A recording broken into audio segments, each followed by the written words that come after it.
Well, hi, good morning. Thanks so much for joining me in my shop here. Hey, it's been 3-4 days since I've been in here. Been tied up in other matters. So first, the last video I posted was a bit of a meltdown for me. If you watched it, if you managed to watch the whole thing, I pretty much lost sight of everything towards the end of that video. So I kind of wore myself out in my shop. That was almost a 2-hour session, so I don't think my head was working so well towards the end of that. So I got a couple of days of rest, a few days to think a bit more about this.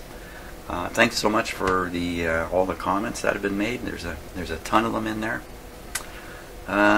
So what I think I'm going to do is I'm going to try to go after the hum again. I've done this a couple of times with this radio. Never really nailed it down, so maybe I can this time. I suspect the hum is developing right here where the detector tube is, but I'm not absolutely sure of that.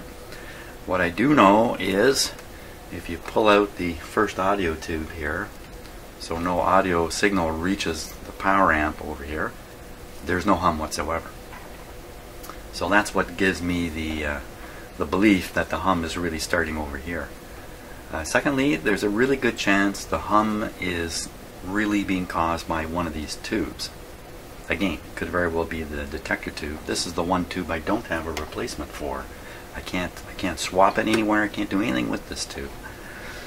So that's kind of the problem here. So I'm going to start up the radio, get it playing. We'll hear the hum. The hum is not very loud, but it's there. I'm going to pull out the RF tubes one at a time, work my way back, and see when the hum disappears. I suspect I can pull all three of these out and the hum will still continue. I know from experience if I pull out the detector tube the hum goes away, but I'll probably do that again too, just to be sure. Then we'll focus in, assuming all that goes the way I think it's going to go, which of course it never does. But if it happens to, then we'll focus in on the detector circuitry around the detector, poke around with the scope looking for a hum, where it's coming from. Now I've got the power supply on this side of the radio. Normally it's sitting over here. I've got it on this side so I can flip it up this way and expose the bottom. Quite a few, many hours ago while working on this radio, I did check all these wire wound resistors here, which are excuse me, I could be wrong. I just might be wrong in saying this. These resistors are intended to eliminate the problem of hum coming from the filaments of some of the tubes.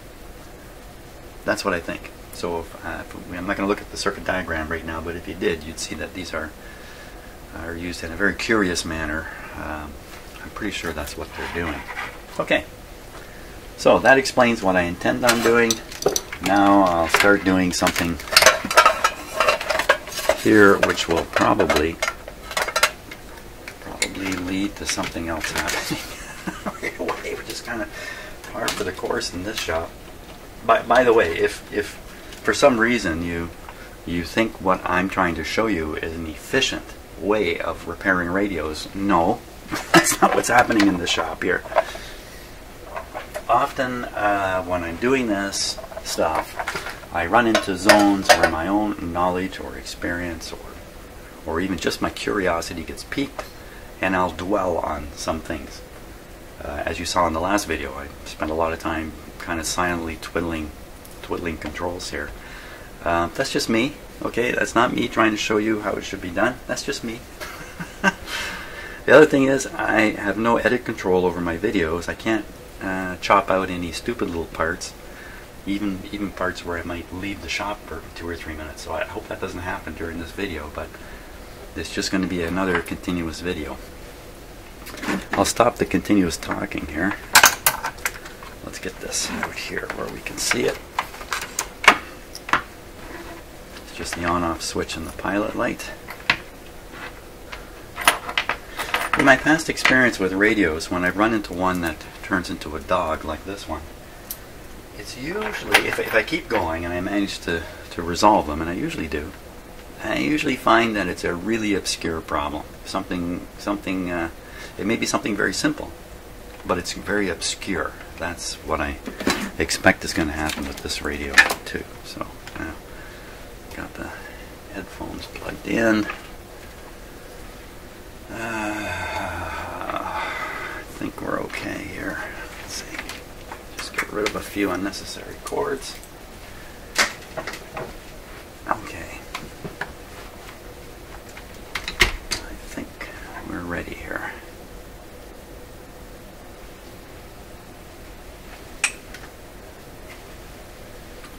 Okay, power on. Oh, we're ready. There's the light glowing there.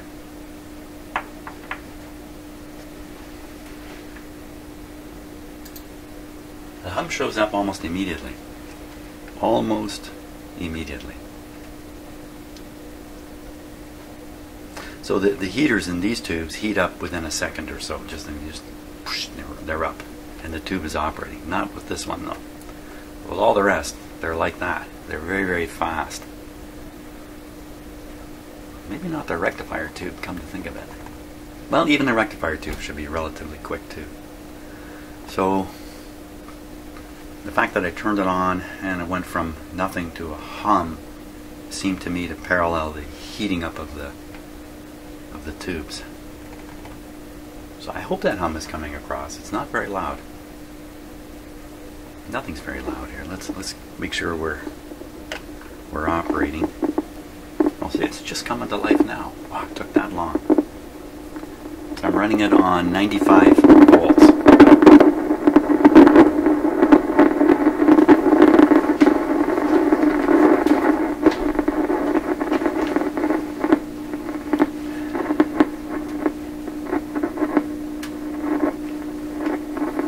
Okay, let's see if we can determine if that's a tube making that sound there.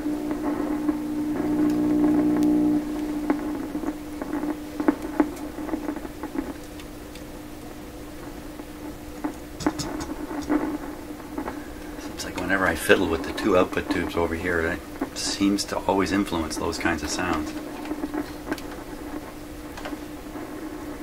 I better clip the outdoor antenna on here. Let's do that. Sure it's turned up.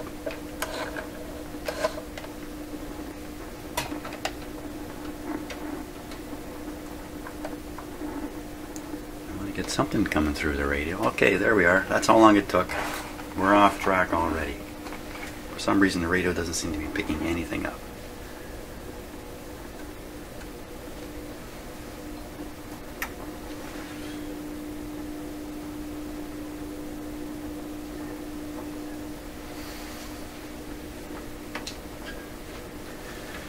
Feel the downhill slide coming here.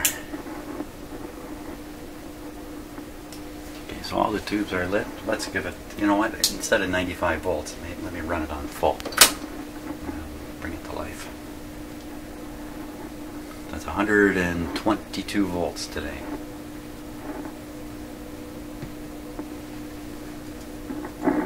Okay, there we are.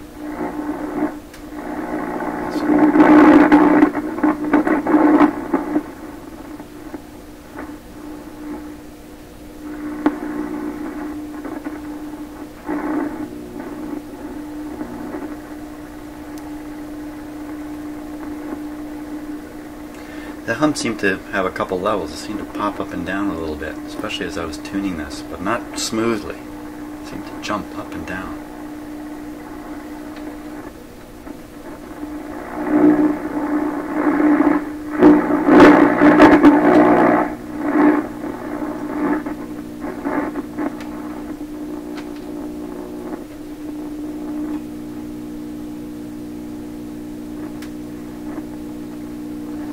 I'm sure you can hear that. Now that sounds like an ordinary radio hum to me, 60 cycle hum.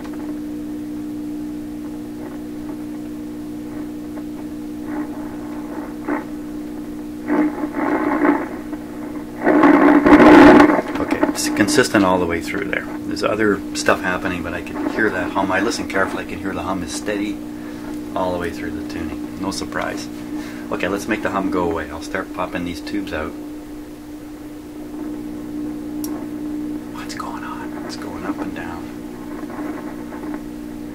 Wow, it's screaming tube problem at me. it goes again.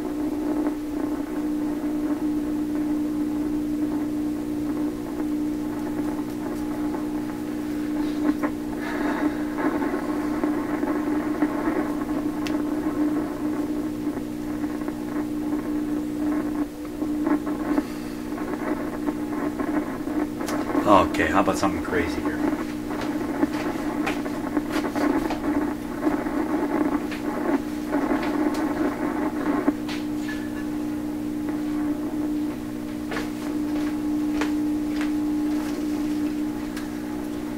Just because it's so easy to do a little bit of freezy spray. I can't imagine this is going to show us anything.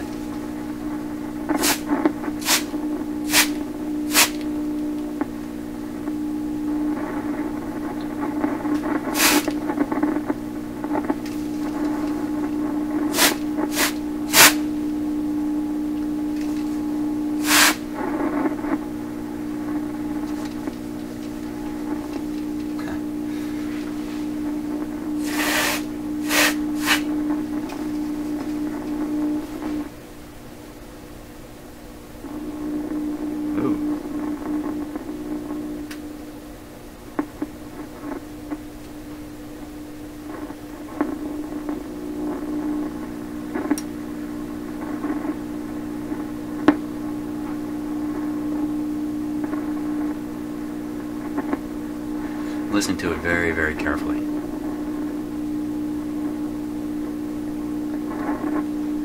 I think I can also hear some radio noise, sometimes coming through very quietly and then other times. But as the hum goes up and down, the radio signal goes up and down.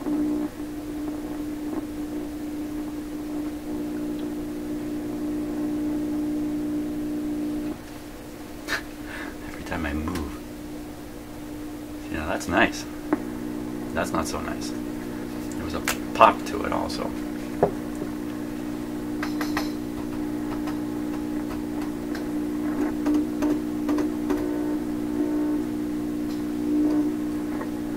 Yeah, none of this stuff is shielded. Some of these older radios really required shielding. Oh my God, that I could use it for shielding quickly, because I can't edit my video.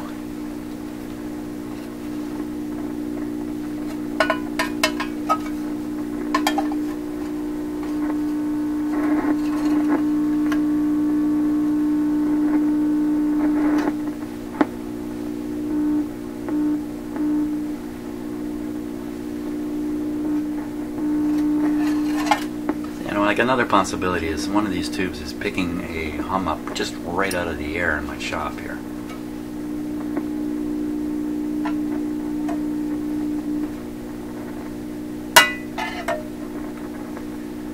I have to keep myself grounded because I'm holding on to the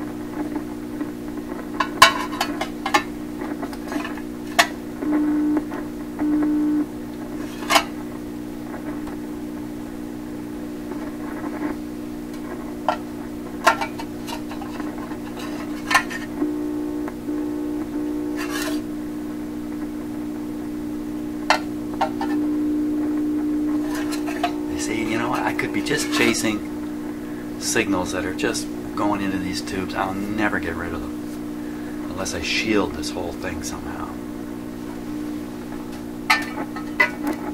Careful what I'm touching here.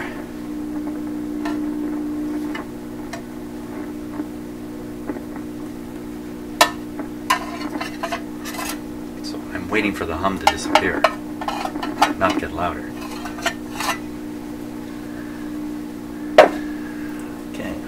Okay, original plan. Pull out the tubes. Here we go.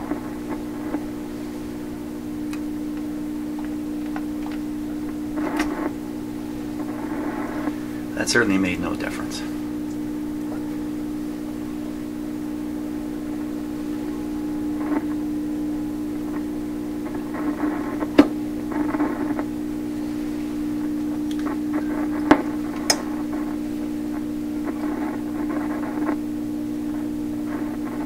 Giving it a moment.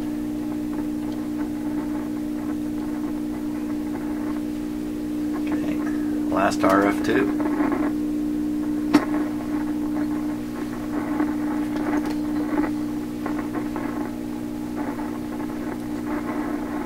hasn't made a hill of beans worth of difference, so we know whatever we're listening to is not because of what's up here. I'm pretty sure I pulled this guy out. She's oh yes, Peanut. It's Peanut saying I want to go out. Look at it.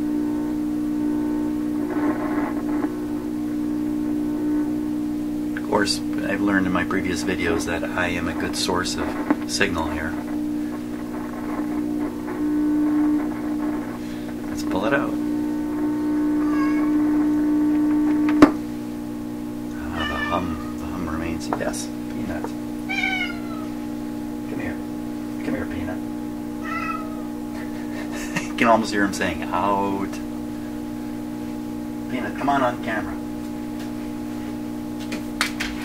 This is what I've shown you many times before. He stands in the doorway, but he won't come in because he wants me. Come on out. You want to go out, eh? Yeah, by the way, here's my construction zone here. Missing walls and all. Peanut, you know what? I can't edit this video. Really? Okay, so what I'm going to do is I'm going to run and let the cat out. So, think more about the radio. Oh, God. Let's go. Come on, let's go.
Okay, so he's happily outside. The sun is shining today again,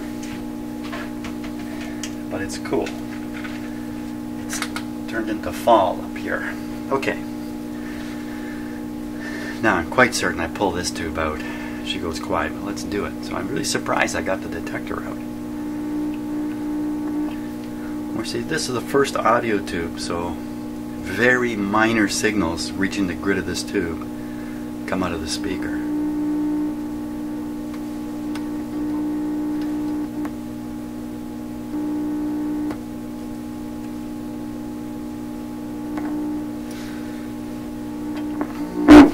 Ooh, I touched something there. Touched the grid. Beautiful silence.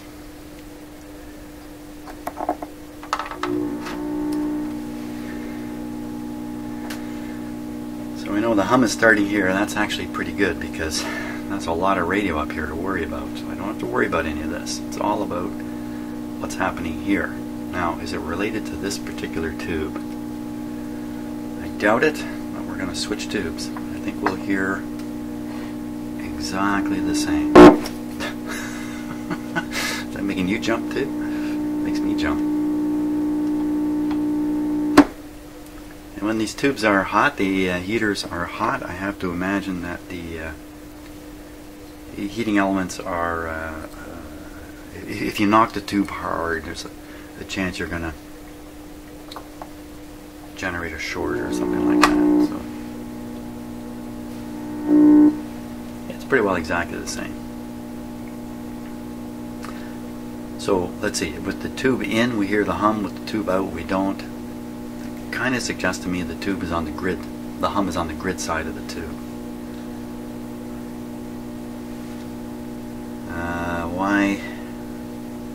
Why and what am I going to do about that?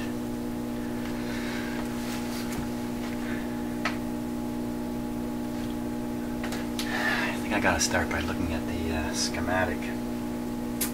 So bear with me a moment here. Again, these are the little bits and pieces I would normally edit out of my videos. These little momentary moments. Like that. There we go. Looking at the schematic here, we're dealing with this tube right here. On the grid is the output of this transformer. See, it has an iron core here. This is an audio transformer. See, these guys don't have an iron core, they're air core RF transformers. This one's an audio transformer. So the audio reaches the grid through this. So if we had a hum over here, the hum would come through.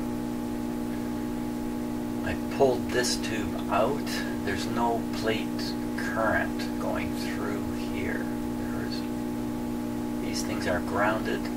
I think there's, you know, what my head is saying is there's no chance of a hum on the primary side because there's no circuit here completed for any hum current to flow. I don't know about that. You know, you could come from the supply through the capacitor and out. So you could. Now, how big was that capacitor? I can't remember. This is capacitor number 43, bypass 0.002. It's a very small capacitor. It's really intended for RF. Okay, so we'll make the assumption that the amount of hum signal that can come through the primary through this capacitor is so low as to not be what we're hearing right now. Okay, so that leaves us with nothing but the grid. Now I can put a ground on this grid. I can ground the grid. Oh, what's this doing here?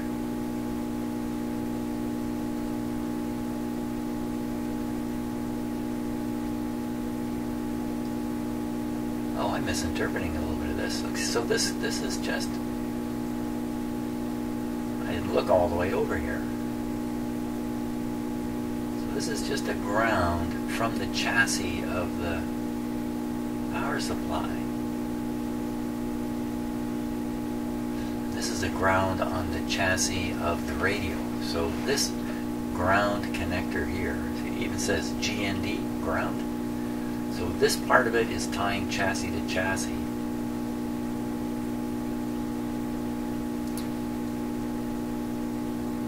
So if there is any, you know, wow, how can there possibly be a signal here? So it has to be, for a hum to be amplified through here, there has to be a hum signal between the grid and the cathode. You see, the cathode is hooked up. This is where I think our problem really lies, I think. Hooked up. Here's these wire wound resistors I pointed out earlier.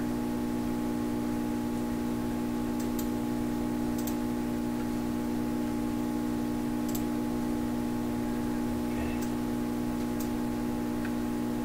Let's follow it again from the heater. This is the same heater line that's used all the way down the way. But you know what? These other tubes, they didn't seem to put forward a hum. But even if they were, low frequency wouldn't make it through here. I don't think it would make it through here. You know, you can't pass an AC hum through these. So it could be other ways it gets through, but it wouldn't be so direct. See, I pulled these tubes out, the hum didn't change at all. Really,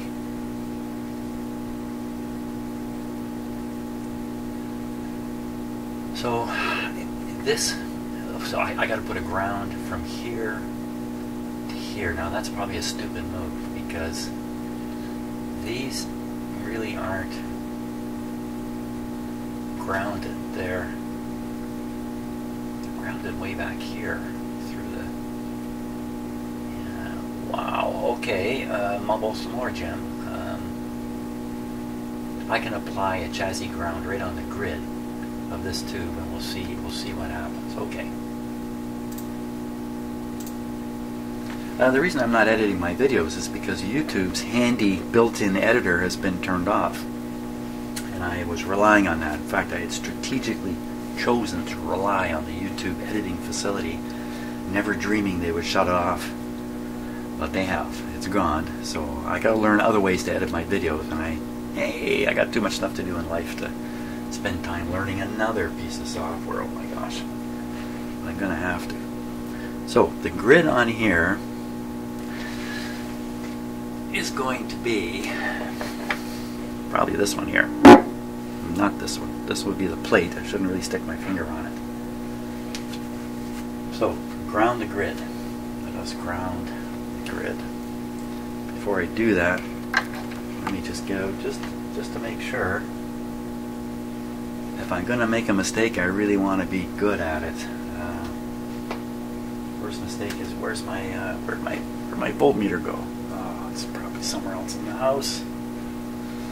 Last thing I was doing with my voltmeter was measuring the amount of moisture in the firewood I was buying. Did you know you can do that? You take your own meter, turn it up on a real high setting like 10 megohms or something, take the prods, shove them into the end of a piece of wood. If the wood's really dry, you'll see nothing. But if there's moisture in the wood, you get a little reading. So my wood is dry. I actually burned some of it last night, believe it or not. I actually had a fire in my fireplace here. Can you believe it? In September. And just days ago it was 30 degrees outside. Well, why don't I ground it with a capacitor? I can't find my voltmeter, so we'll use a capacitor to start with. May not be the best way of doing things, but when has that ever stopped me?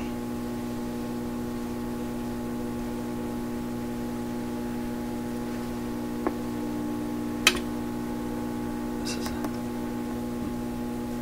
more than a little awkward here.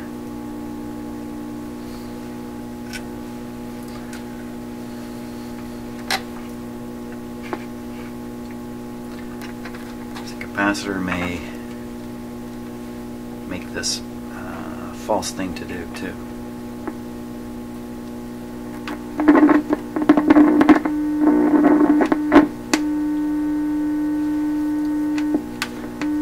From what I can hear, the low hum is gone. It's just been replaced with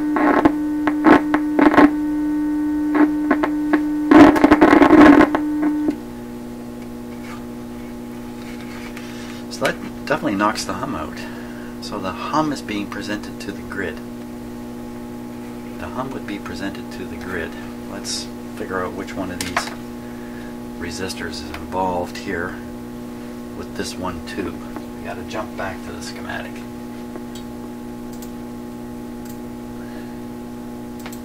So we want to figure out. It's definitely this one.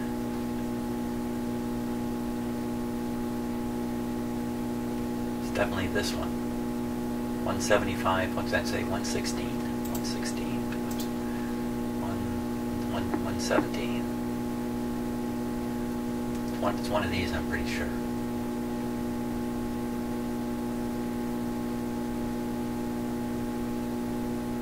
Could be 110, it says here. 300 ohms. Oh, look. This one resistor is working on behalf of these two. So I should be able to spot the wiring in the power supply and identify this resistor. I've done this before, so I'm just going over my previous track here. Here, you get to see all the guts of my video making too, okay? So one of these resistors here is doing double duty.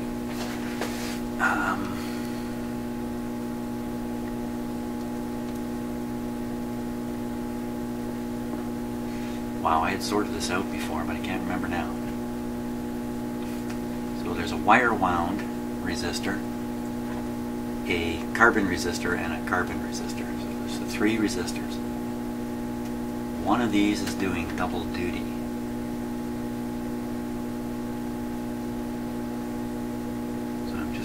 Looking carefully at the wiring. So this is the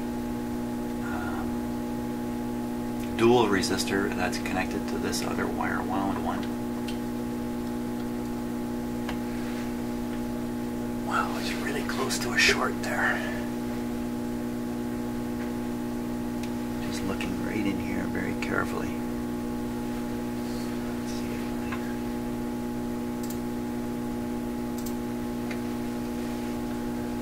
with olive oil.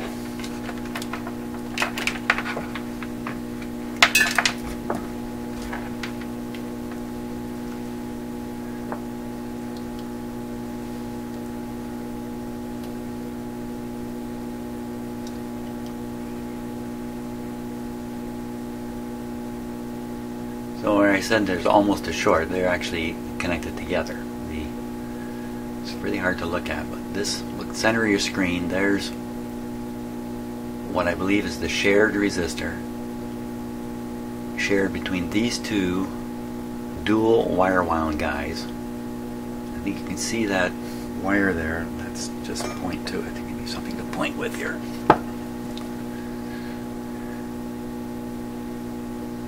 Fighting with the automatic focus. So this center piece, center tap, I guess you could call it, on these two resistors here. This wire right here. It's hard to see, but there's a connection right in here back to this one too. So these two are sharing this resistor. So this is definitely, I'm in the right zone here. Now, which of these two is the one we're interested in? I think I can find it just by literally by touching it. I'm sure I want to do that. Let me put this down here.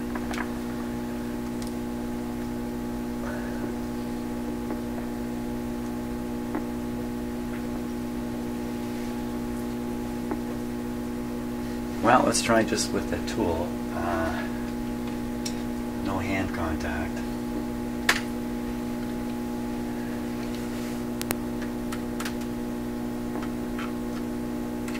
I'm hoping to hear some scratchy sounds.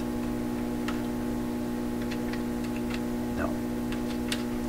So nothing, so that's not enough. Let's try a little more metal, although I don't think that's going to matter.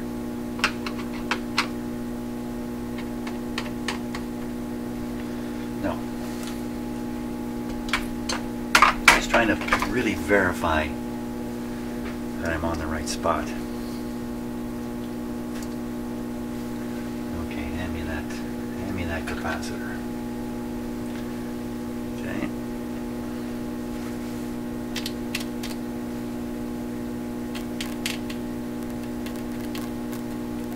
Can I hear that?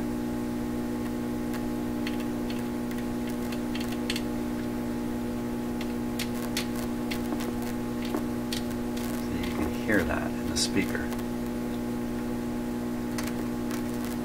You can hear that. Hear that. You can hear it everywhere.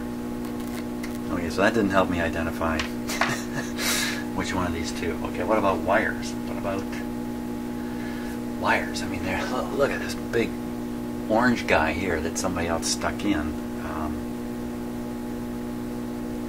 This is heading back to the transformer, I'm pretty sure. So it's coming from the transformer, these two orange guys here.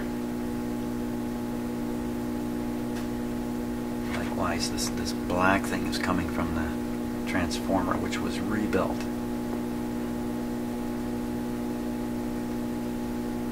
So really,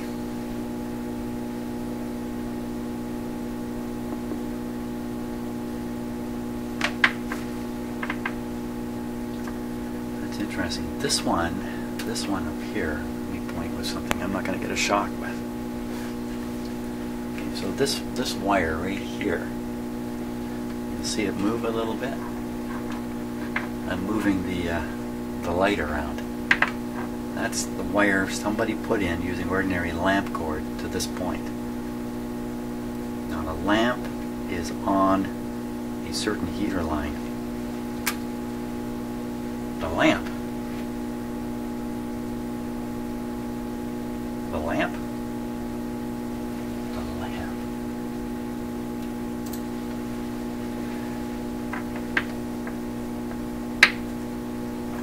Oh.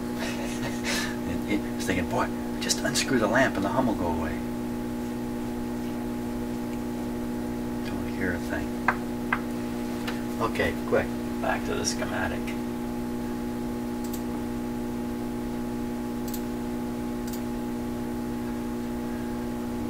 Here's the lamp.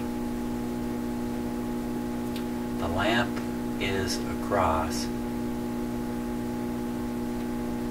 The lamp is across the supply to the detector. Well, that's because the detector gets just a wee bit more voltage, I think. It's more suitable to the light. So the one the light is hooked up to is not the right one. It's the other one. Okay, so I've identified it. It is the non-light one. The non-light one. So that's this one. Okay, which one? This one. Which one? This one. So that means that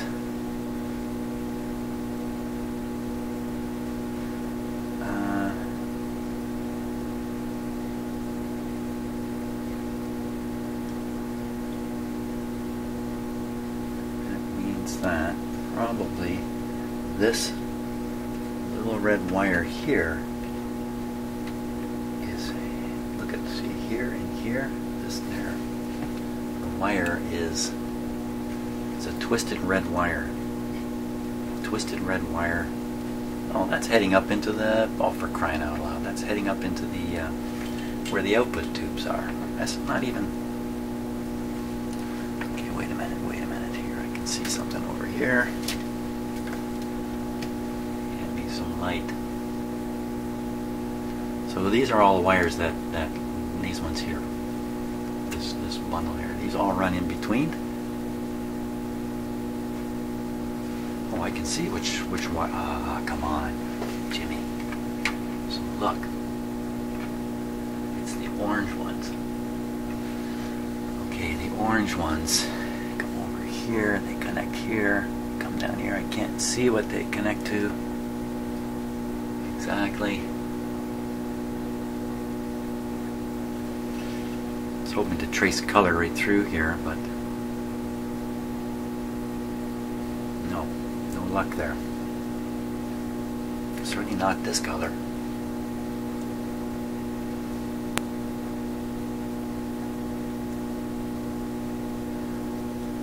So how did I get this whole thing wrong?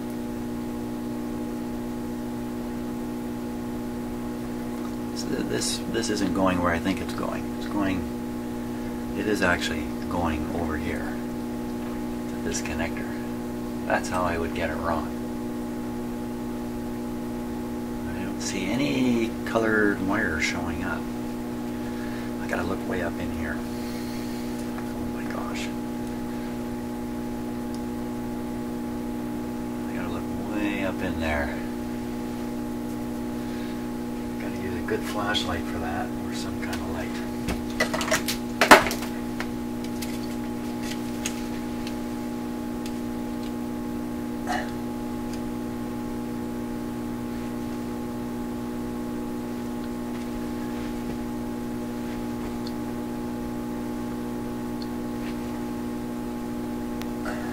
What? These wires could be coming all the way around to this connector over here.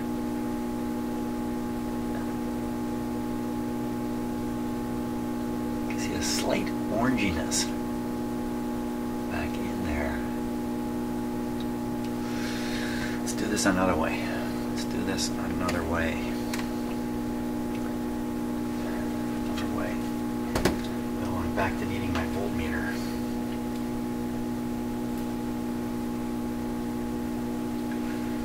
Okay, I have to run out and find the voltmeter, so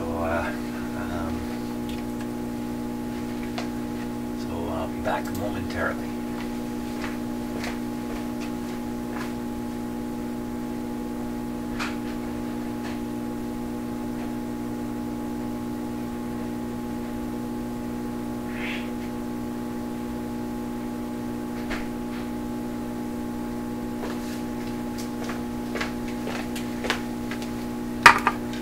In the garage. garage. So what I want to do now is I just want to measure voltage here and then voltage over here, and if it's the same, I think we can deduce it's the same. Provides more evidence that I'm on to the right thing.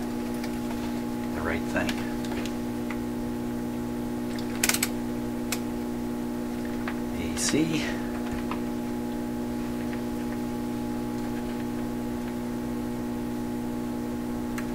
Another way we can do this is by comparing the voltage here.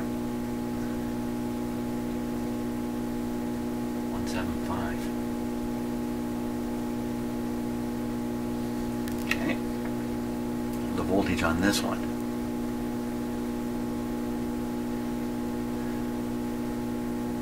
2.2.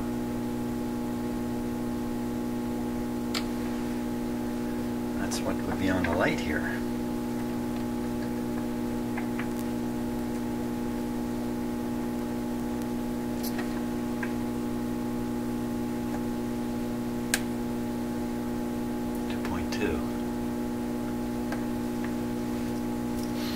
It's pretty bright for 2 volts. Yeah, it looks like a 6-volt light, but maybe it isn't. What's it say on it?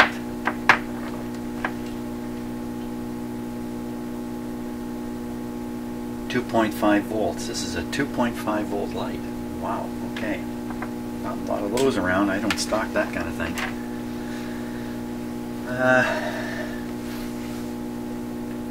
So again, the higher voltage is going to the detector tube heater, the lower voltage is going to this or all of these.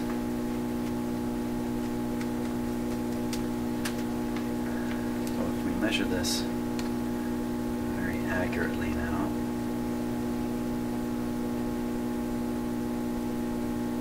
.174. Measure this other one.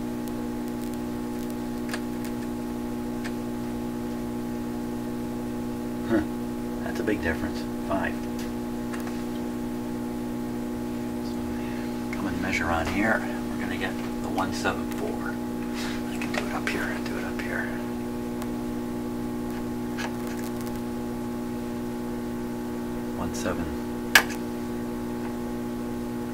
So okay, so that's a lot of evidence now that this is the resistor that I might be concerned about.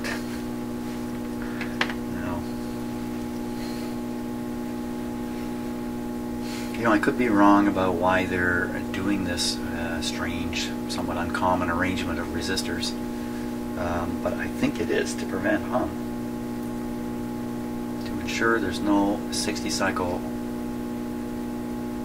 voltage between the grid and the cathode, and when I eliminated it with the short, the hum went away.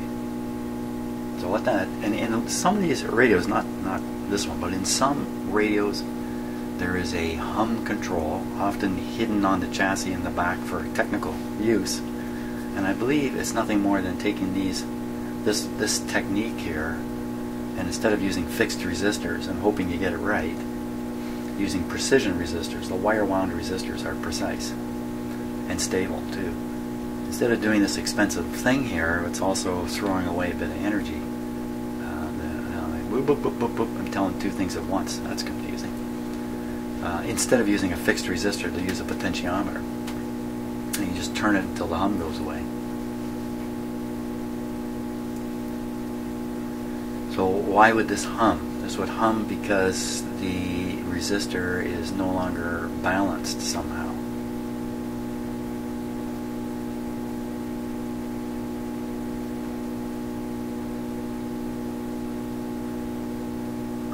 Well, we should be able to read the voltage drop across each leg on that resistor and see if it's in balance. I did these kinds of things very early on when I was hunting for the hum originally. So this is one leg, AC to the ground here. Okay, so this leg shows us 0.83. This other leg shows us 9.1.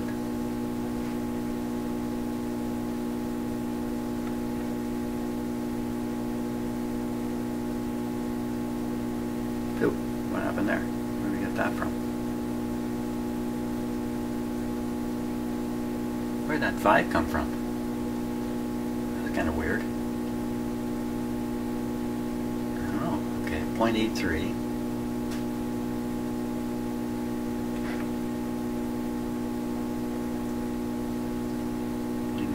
So we're looking at almost a volt. The thing about this tube is it's the first audio amplifier, so this one you really can't afford to have any hum present because it's going to boost it and send it on to be boosted more. That's almost certainly what we're hearing. So how do I drive out the hum here? Hum, hum, hum. I have to bring these into balance. How would I bring those guys into balance? Paralleling in more resistance. Well, how far out can they be? How much are they anyway? Okay, let's take a look at the schematic and answer all those questions.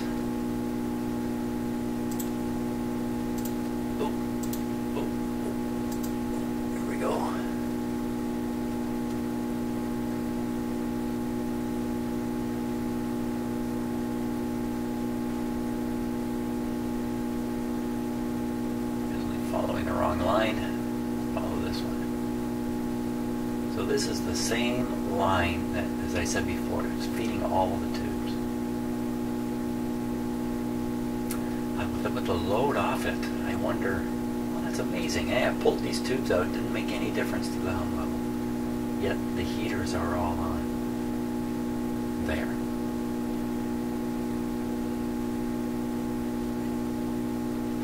Like I said, any of this problem that's occurring down this way, probably the audio hum effect wouldn't pass through the radio anyway, because these are all air core transformers. They're not going to pass the 60 cycles. The 60 cycle hum. It's all about this guy.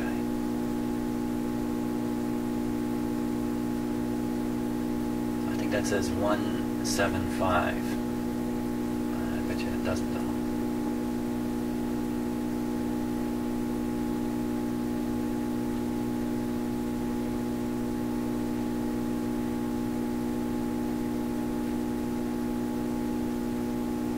Quite read these. That looks like 106 or 186. It's just not in this short list.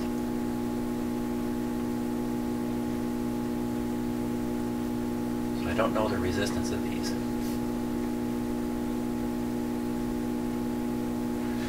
Okay, let's read them. Let's read them and weep. Power off.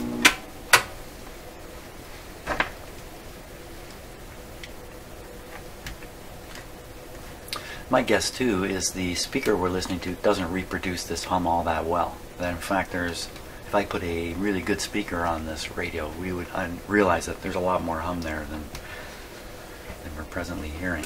So let's just check and make sure there's no voltage hanging around here.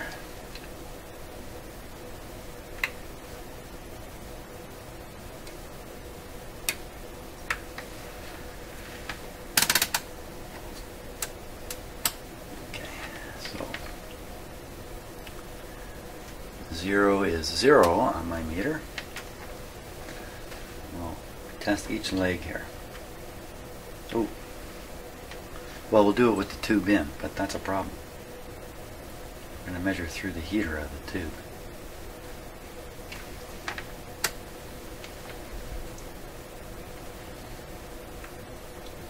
Try it with and without. So that's like 12 ohms.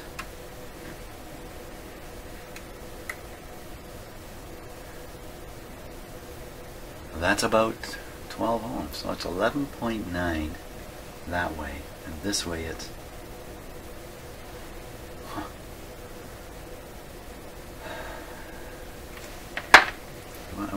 that's not what I'm looking for, okay? I'm looking for the problem.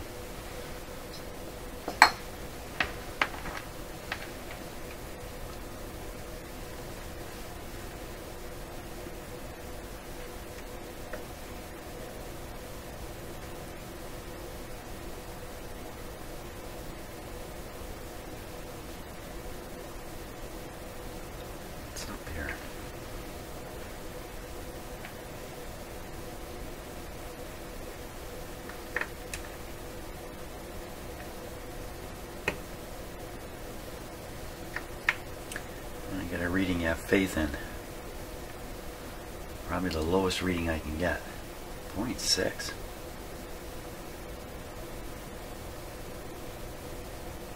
How does it get lower with the tube out? On the other side?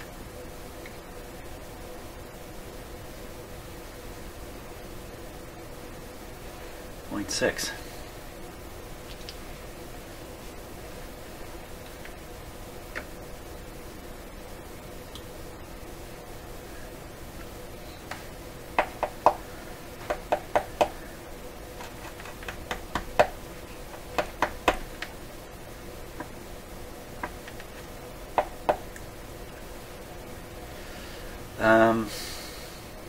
Okay, so what went through my head just now was, well, maybe there's a ground on this wire, but if there was, I would have found it just now.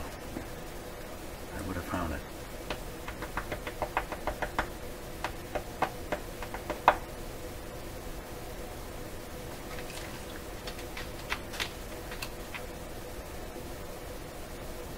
Should give us a 0 here.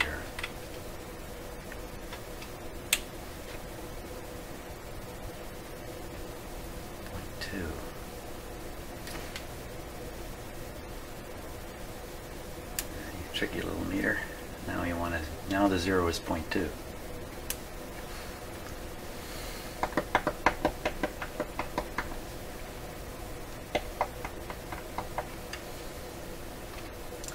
I think this resistor here is supposed to be 300.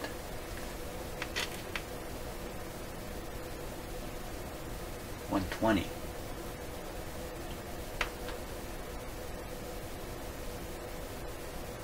Oh, I saw 300 for a moment there.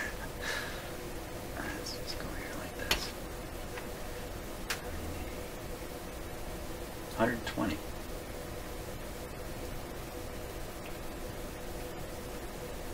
$120. These are the other resistors here doing the same job. 120. It's a wire wound resistor. How can it be? How can it be out of whack? So one of these, this one, 116. So one is 5,000, one is 1,500, and one is 300. That's number 110. Okay, that could say 110 right there. This one says 102. You can see the 2.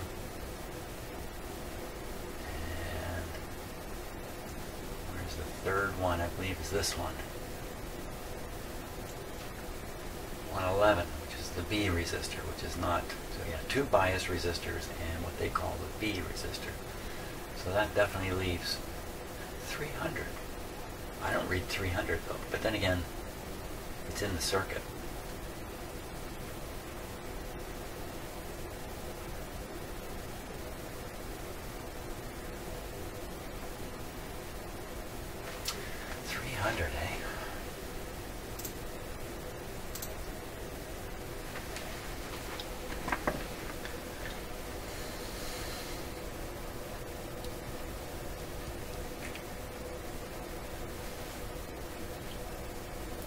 Zero there.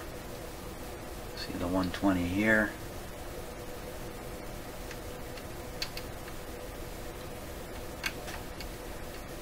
How could this be wrong? It's wire wound. There's no resistors of 120 value on the chart. Nothing looks damaged here. It looks to be in great shape.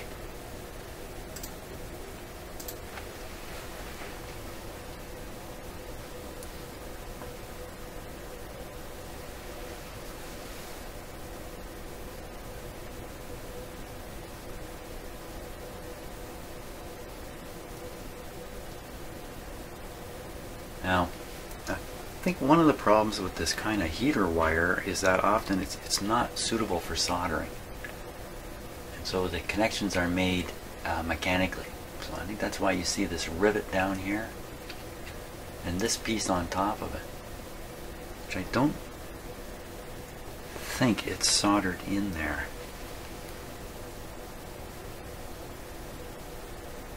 think it's just laying on top. But see, but that would only prove or cause an increase to the resistance, not a decrease. How do you possibly aim for 300 on a wire wound resistor and end up with 120? And why didn't I catch this first time around? Because I tested all these first time around and I was satisfied everything was okay in here. But now I'm reading a 120.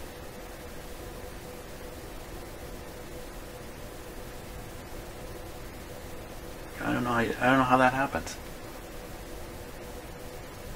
It happens because my reading is wrong.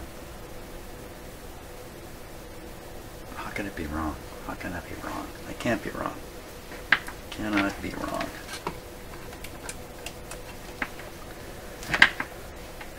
There's something else in parallel with the resistor. No, there isn't. Is there really? No, I don't know. Just double checking it. 120 without a doubt. Okay, so is that because there's another schematic here?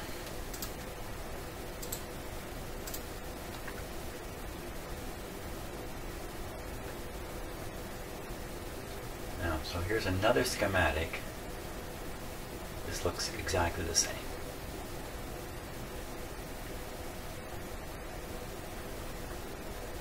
You can see much more clearly. 110 here. 110. You can see it quite clearly. 110 bias resistor 300. So the difference between 300 and 120 is a fair bit. What would it matter? What is this resistor supposed to be doing anyway?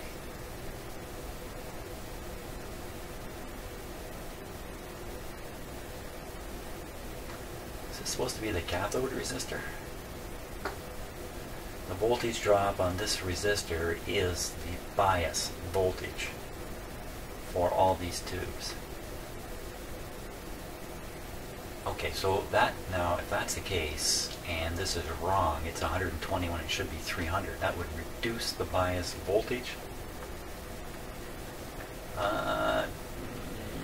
You know, in the extreme cases, that would really affect the operation of the radio, but a little bit of difference in the bias voltage. You're not going to know it. You lower the bias voltage, you increase the quiescent current through all these tubes, so they all run a little harder all the time. What would it matter? How does that cause a hum? It doesn't cause a hum. There's no hum from that.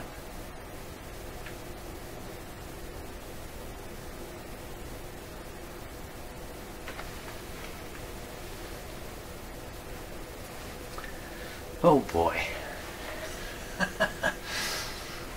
I'm on the cusp of it here, I'm sure. Maybe we'll go back to these resistors being out of balance. So 83 and 91 ohms.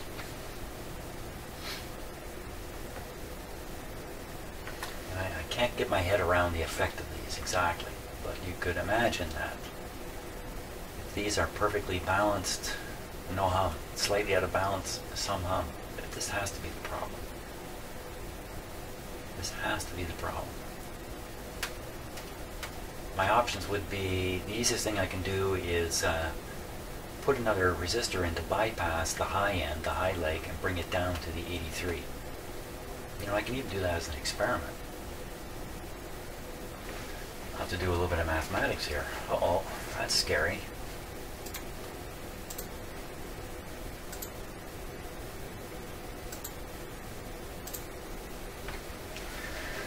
A little bit of arithmetic.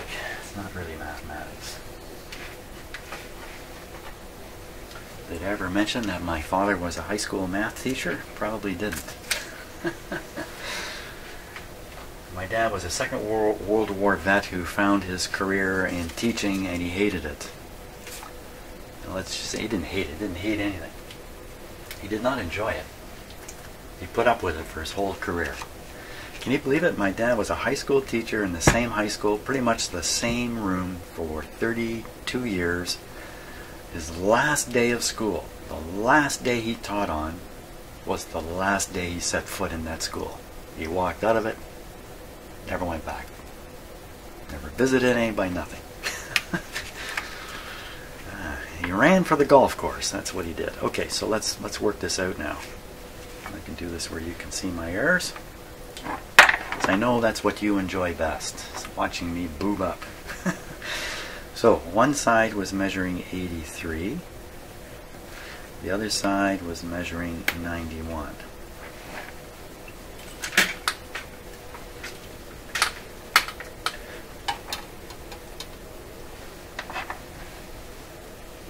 So what I want to do is I want to change the 91 to 83 by putting another resistor in parallel with it.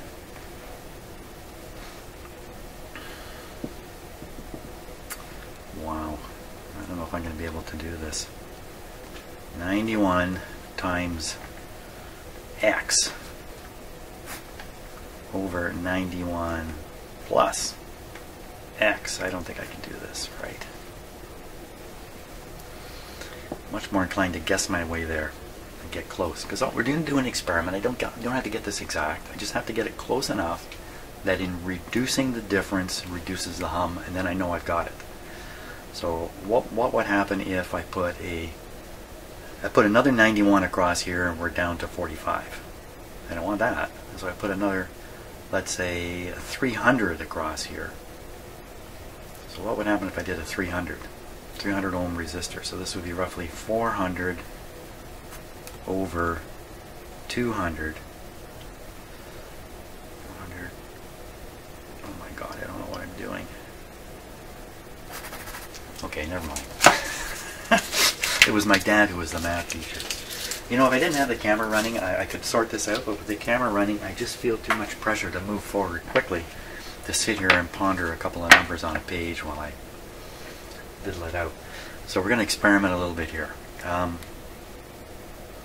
Maybe if I take a 1000 ohm resistor, put it across the 100 ohm, 91 or 100 ohm, 1000 ohm, you know, that's going to bring it down a few percent. That's going to be enough to prove it without blowing me up. Blowing anything up. Let me get 100 out of here. Okay. 100 ohm resistor.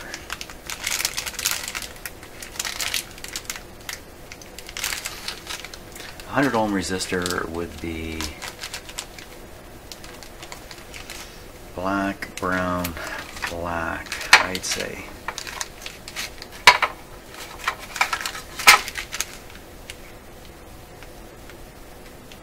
Brown, black, brown, rather. 100. There's another case of me saying one thing, but what's in my head is something slightly different.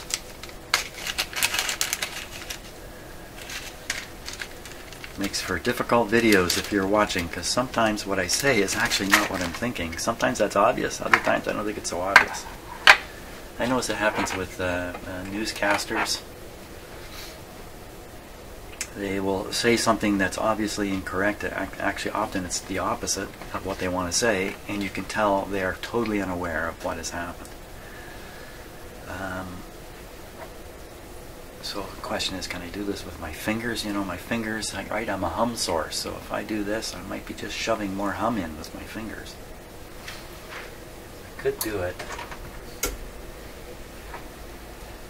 it like so.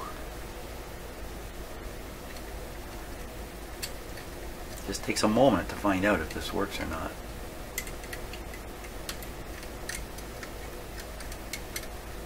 Otherwise, I got to solder one leg in or do something with. Or I use clip leads, but that brings out an awful lot of wire. We're going to try it like this, see where we get.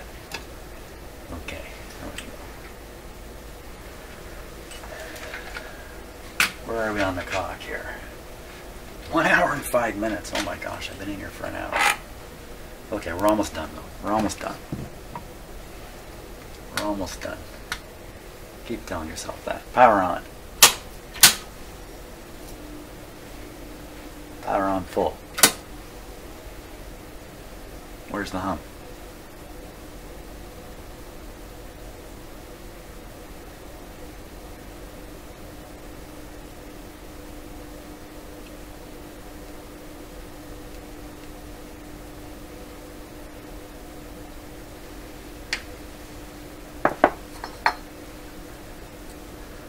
There's the hum.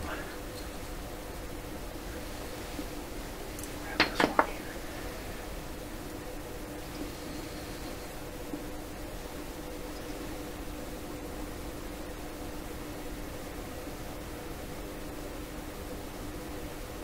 Just listening very carefully.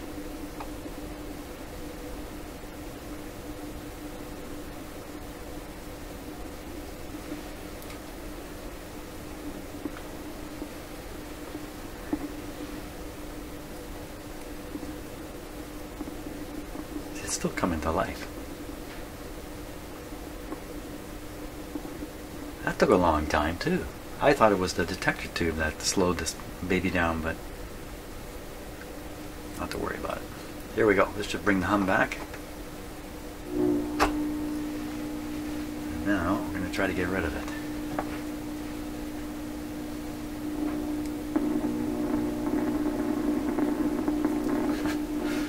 Not even doing anything. Here we go.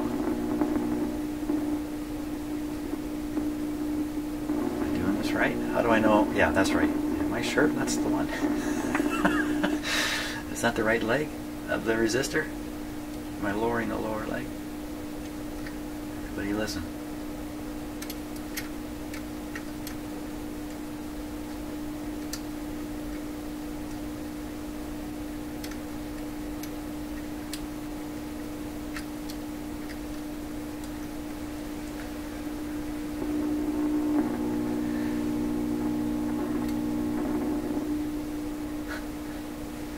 See, the hum is low right now.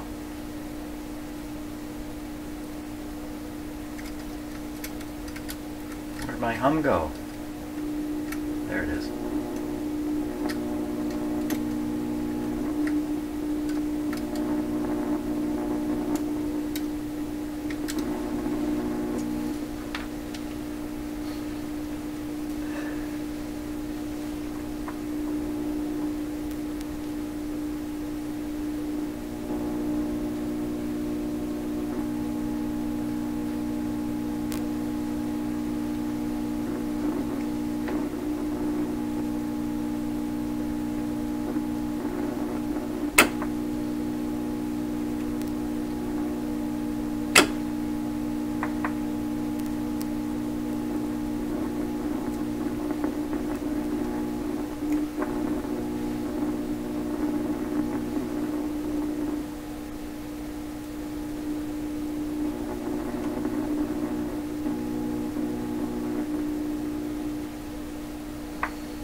Badly cracked wire right in here, and it's twisted around itself, and I can see the conductors on both wires. Wow, this is close to, when I wiggle that around, there's a chance I'll break off the insulation, put a short right on it. That's not a good thing. That's a really precarious situation there.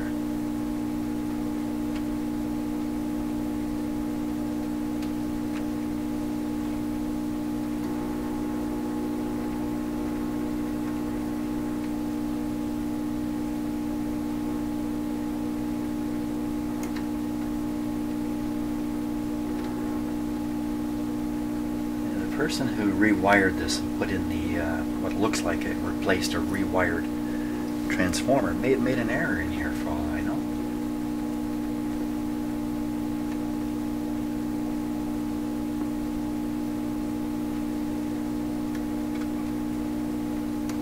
For all I know. Well, I've looked into that and it didn't look like there were any errors made.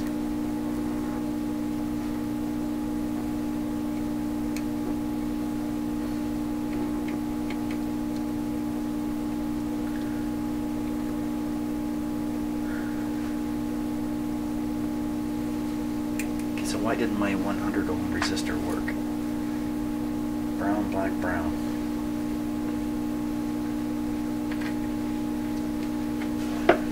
Because it didn't make enough of a difference for me to notice.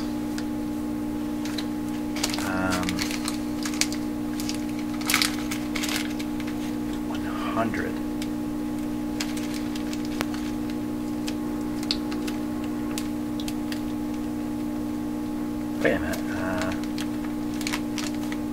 right. Yeah, I measured these at 83 and 91 ohms. 91 ohms. I put a 100 across it. It did nothing. You know what I had in my head was 1,000 to start with. Then somehow I went right to 100. So 100 across a 91 is a big change. Didn't hear a thing.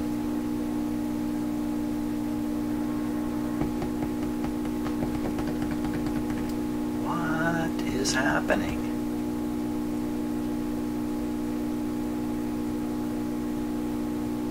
Is there some other way I can...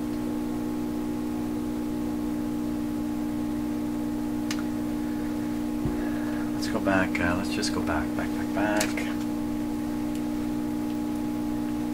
to grounding the grid on this tube. Doing it through a capacitor right now. Capacitor.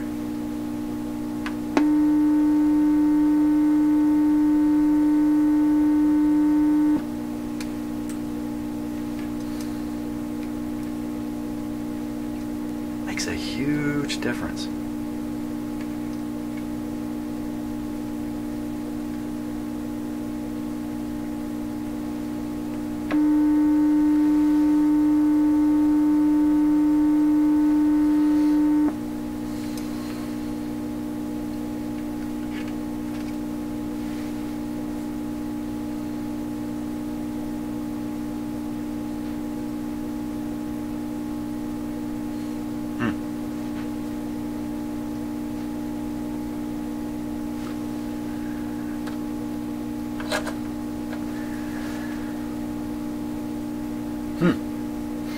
Okay, I think I'm going to stop here.